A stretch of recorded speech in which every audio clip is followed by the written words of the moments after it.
गांव के सबसे अंतिम छोर पर एक पुराना खपरेल वाला घर था, जहां रहती थी 70 वर्षीय शांता दादी। झुकी कमर, सफेद बालों की चोटी और आंखों में एक चमक जो अभी भी जीने की चाह रखती थी। लोग कहते थे कि वो थोड़ी अजीब है। हर शाम छत पर जाकर आसमान की ओर देखकर बात करती थी, मानो किसी से संवाद कर रही हो। बच्चे उन्हें चिढ़ाते और बड़े लोग कंधे उचकाकर कहते, बुढ़ापे में दिमाग ढीला हो गया है। लेकिन उस घर की दीवारों के भीतर एक गहरी कहानी बंद थी, एक ऐसी कहानी जो कभी कहीं नहीं गई और शायद सुनने वाला भी कोई नहीं था। एक दिन गांव के डाकिये रमेश को एक चिट्ठी मिली। चिट्ठी पर लिखा था, शांता देवी, गली नंबर 3, पुराना खपरेल घर। चौंकाने वाली बात यह थी कि यह चिट्ठी 1971 में भेजी गई थी, यानी 54 साल पहले। न जाने कैसे डाकघर के पुराने ढेर में रह गई थी। रमेश ने वह चिट्ठी ले जाकर शांता दादी को दी। शांता दादी ने कांपते हाथों से चिट्ठी को लिया और जैसे ही नाम पढ़ा, लेफ्टिनेंट अर्जुन प्रसाद, उनकी आंखों से आंसू बहने लगे। शांता की जिंदगी कोई आम जिंदगी नहीं थी। वह 20 साल की थी जब अर्जुन से उनकी मुलाकात हुई थी।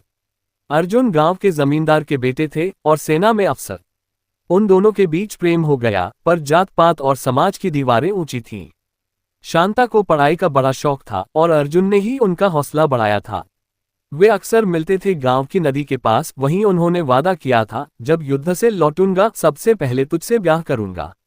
बस एक बार देश के लिए अपना फर्ज पूरा कर लूं, फिर तुझे जिंदगी भर के लिए अपना बना लूंगा। लेकिन 1971 का भारत पाक युद्ध आ गया। अर्जुन ने जाते जाते शांता को एक चिट्ठी दी थी, अगर मैं लौटूं तो शादी के लिए तैयार रहना, और अगर न लौटूं तो मेरी चिट्ठी को अपना सहारा बना लेना।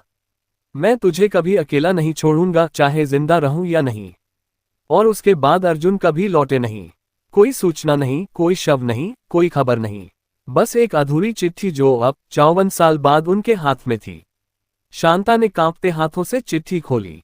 उसमें लिखा था, प्रिय शांता, मैं जानता हूं जब तुम ये चिट्ठी पढ़ रही होगी, या तो मैं लौट आया होऊंगा या कभी न लौटने के सफर पर चला गया होऊंगा।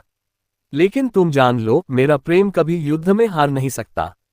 तुम्हारे बिना ये जीवन अधूरा है, पर अगर मैं न लौटूं तो मेरी अंतिम इच्छा समझकर अपना जीवन मत रोको।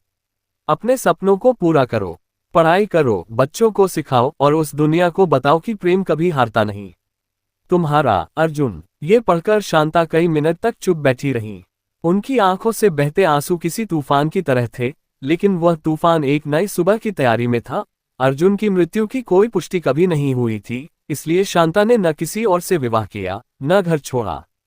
उन्होंने खुद को समाज से काट लिया था, मानो समय को वहीं रोक दिया था जहां अर्जुन उन्हें छोड़ गए थे।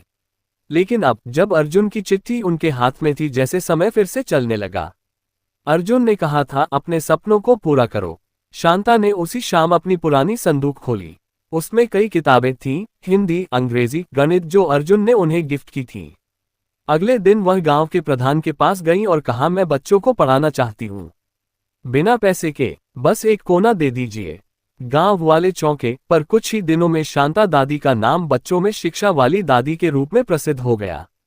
शांता दादी हर दिन गांव के बच्चों को पढ़ाती, न केवल पढ़ाई बल्कि जीवन के मूल्य जैसे ईमानदारी, साहस और प्रेम।